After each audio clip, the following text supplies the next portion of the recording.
Eu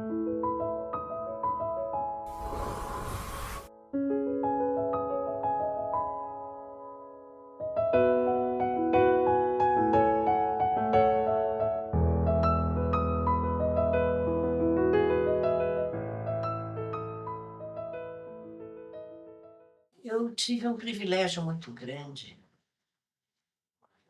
uns 10 anos ou um pouco mais, em que eu trabalhei na TV Tupi. Comecei com aulas de inglês, depois eu fui fazendo todos os programas da casa, tudo ao vivo. A gente tinha que desenvolver uma memória fantástica e era muito delicioso. Nessa época do começo da TV Tupi, só tinha 2 adolescentes que faziam todos os papéis. Era eu e o Cláudio Cavalcante.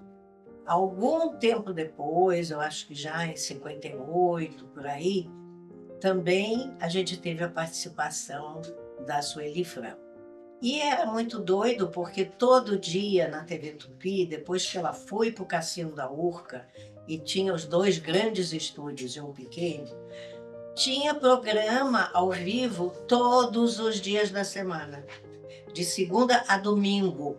E então a gente fazia, os adolescentes, que eram os únicos, a gente fazia teatro de comédia, tinha o teatro de comédia do Maurício Sherman, concepção dele, direção dele, ia ao ar aos sábados. Às quartas-feiras era suspense de policial, de histórias de assassinatos, tudo assim, programas da duração de 1 hora ou mais. Tinha na segunda-feira à noite um grande programa de show ao vivo, que era a concepção e direção do Geraldo Cazé, chamado Noites de Gala.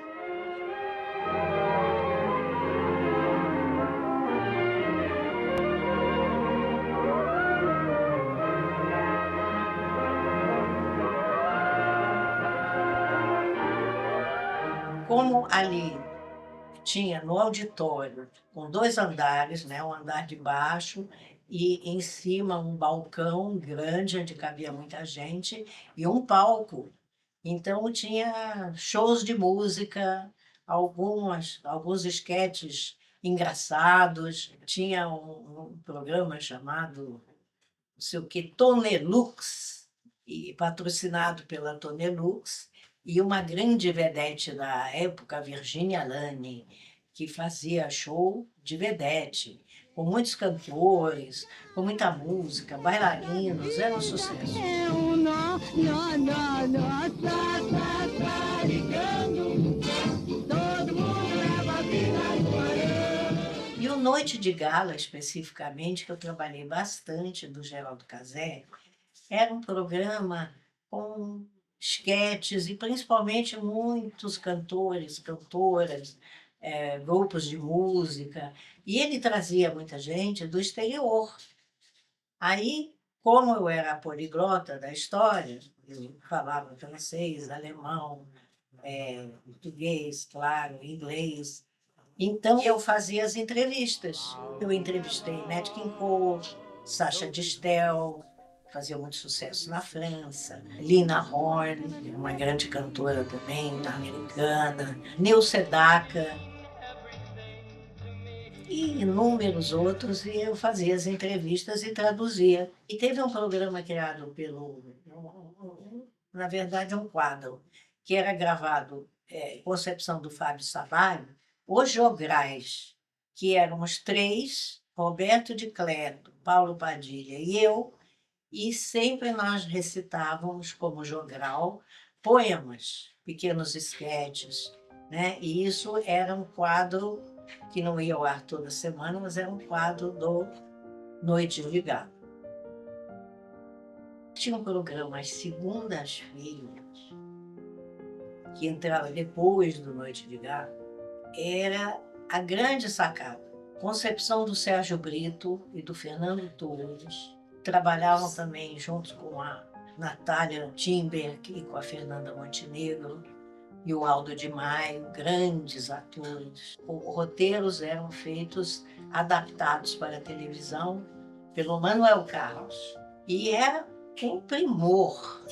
porque nós fazíamos peças de Dostoiévski, dos grandes autores, Bernard Shaw, autores internacionais, Eugene O'Neill, inúmeros grandes teatros, feitos assim, da nata do teatro, de literatura, de diversos países, da França, Estados Unidos, Inglaterra, Rússia, e eram adaptações que eram feitas para os atores do grande teatro. Grandes papéis. E geralmente eram programas de TV em 3 atos, ou 2 atos, 3 atos, dependendo de como era a peça. Eu tive o privilégio de fazer as mocinhas, as adolescentes, as jovenzinhas, dessas peças todas. As direções eram Sérgio Brito, que tinha concebido a coisa, Fernando Torres. Eles alternavam. De 15 em 15 dias era o mesmo diretor. E nós ensaiávamos à noite, durante a semana, no término da peça de teatro que eles estavam fazendo no Rio. Eles todos faziam teatro com muito sucesso. O teatro, na época, lotava e levava bons espetáculos. E aí a gente ia para os nossos ensaios, começava às 11 horas, depois que terminava a peça. E ia até 1h da manhã a gente ensaiando. E na segunda-feira a gente levava ao vivo o Grande Teatro Tupi, que tinha obrigatoriamente, por causa da censura, porque tinha muitas peças assim que eram peças pesadas, né? Temas muito difíceis. Então, a obrigatoriedade eram essas peças só irem para o ar depois das 10 da noite. Às vezes começava às 10h30, porque ia ao vivo. Mas foram feitos grandes textos com outros atores. Quando tinha uma companhia de teatro que vinha de São Paulo, né, e se fazia uma temporada de teatro no Rio de Janeiro, esses atores também eram convidados para fazer papéis no Grande Teatro Tupi. E aí acontecia um fenômeno de massa, porque a audiência desse grande teatro era uma coisa absurda. Eu acho que todo mundo assistia, né? Tinha uma audiência muito, muito grande. Tinha diretor lá da TV, o jornalista que falava, não, isso aí é coisa muito sofisticada. Imagina, não é para o grande público. Foram desmentidos porque o grande público assistia sempre.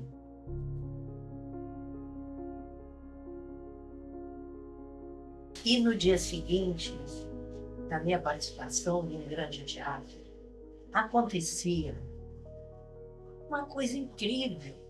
Eu ia fazer a feira, eu já tinha aqueles meus fregueses, como chamava na época, né? A freguesa era eu, mas eles se chamavam fregueses. Todas as barracas, quase todas, eles paravam de vender as coisas e falavam, Norma, e aquele personagem assim, e aquela história assim, eles entendiam tudo, eles assistiam tudo.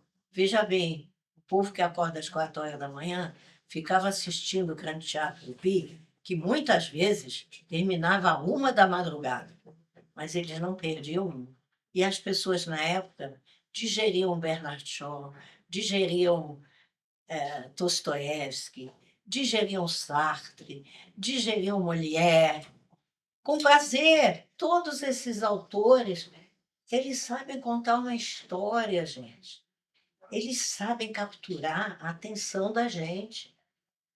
Então, não vamos tratar mais o nosso público como idiotas. Não vamos nos cercear para fazer uma coisa menor e a gente não está ajudando a educação. Então, eu acho que o Grande Teatro Tupi foi uma contribuição muito grande para aquelas gerações. Para o público que assistia embevecido, que adorava. Fizemos peças brasileiras também, dos grandes autores de teatro. E era feito com muito capricho, com um elenco maravilhoso, de grandes atores, tanto o elenco fixo como os elencos esporádicos, onde outros grandes atores ou atrizes eram convidados para fazer um papel ou outro. Era um prazer. Eu já gostava de fazer uma feira, mas eu gostava mais do papo com os feirantes sobre o programa que tinha passado na madrugada anterior. Isso é uma coisa que me emociona até hoje.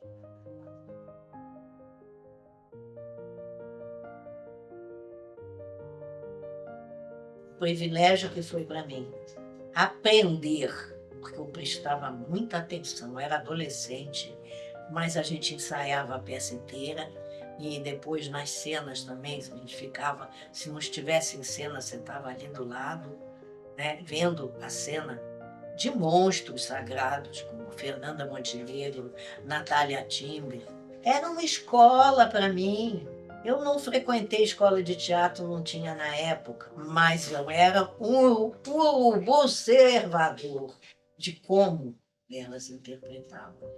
Então, foi um privilégio muito grande a vida ter me proporcionado essa possibilidade de trabalhar em tantos teleteatros, não só no Grande Teatro, mas de estar convivendo com todo aquele pessoal maravilhoso, tanto da música quanto do teatro. Foi um privilégio e eu sou muito grata.